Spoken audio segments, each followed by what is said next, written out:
বন্ধুরা, তোমাদেরকে দেখিয়েছিলাম না গতকাল বাচ্চারা যে কিভাবে পড়তে বসছিল। আমি একজন টিউশন মাস্টার, আমি ছোট ছোট বাচ্চাদেরকে টিউশন পড়াই, ঠিক আছে। তাদের স্কুলের যে ইউনিট টেস্ট, ওই ইউনিট টেস্ট শুরু হয়ে গেছে। তাই গতকাল বাচ্চারা যে স্কুলে গিয়েছিল, তাদের বাংলা পরীক্ষা ছিল, সেই বাংলা পরীক্ষায় দিয়ে এসছে। আমি যাচ্ছি বাচ্চাদেরকে দেখাতে, ওরা চলে এসছে। ওরা যে ওইখানে বসছে, ওরা মনে হয় ওরা প্রশ্ন নিয়ে এসছে, কারণ গতকাল পরীক্ষা দিয়েছে তো, তাই তারা প্রশ্ন নিয়ে এসছে। তাও আমি যাচ্ছি ওদের কাছে, দেখি ওরা প্রশ্ন নিয়ে এসছে, কি করছে, ওরা কি কি প্রশ্ন লিখেছে। তাই আমি বাচ্চাদের কাছে আমি যাচ্ছি এখন। আমি এই যে দেখো বন্ধুরা, আমি যাচ্ছি এই যে আমাদের বাড়িতেই টিউশন করি আমি, আমাদের যে গুড মর্নিং স্যার, গতকাল আমাদের বাংলা পরীক্ষা হয়েছিল, তার প্রশ্ন কাগজ আমরা নিয়ে এসেছি। আচ্ছা, তোমাদেরকে আমি প্রশ্ন থেকে কিছু প্রশ্ন জিজ্ঞেস করছি, এই প্রশ্নগুলো উত্তর দাও দেখি তোমরা করেছো কিনা।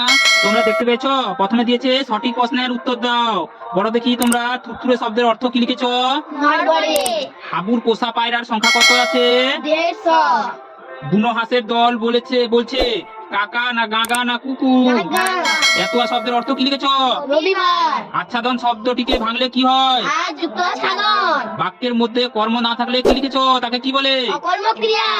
আচ্ছা, এবার বলো দেখি বিশেষণ সাধারণত কত ধরনের হয়। 2 ধরনের, আচ্ছা, এবার বলো দেখি প্রচ্ছদ শব্দকে ভাঙলে কি হয়।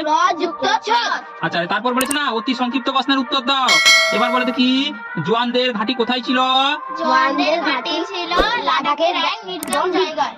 গ্রামে লোধা অধিবাসীরা কোন দেবতার পূজা করত। ব্রহ্মা দেবী। আচ্ছা, গল্প বুড়ো থলেতে কি বন্দি নিয়ে আছে। কেশবতী নন্দিনী আছে। হাবুরা কজন ভাই। হাবুরা 4 জন ভাই।